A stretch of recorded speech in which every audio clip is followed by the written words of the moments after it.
Hello everyone, this is Nancy with Nancy's Foodie channel, and today I'd like to talk about a restaurant that I went to this weekend with my girlfriends. It's located in New York City, Chinatown.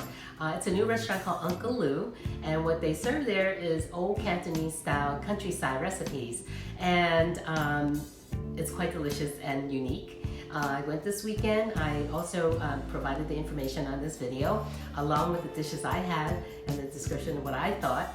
So I hope you enjoy it. And if you do go and try and enjoy it, please post on my channel and let me know what you thought. So if you like it, please give me a thumbs up, subscribe, and share on my YouTube channel, please. Thank you. Bye.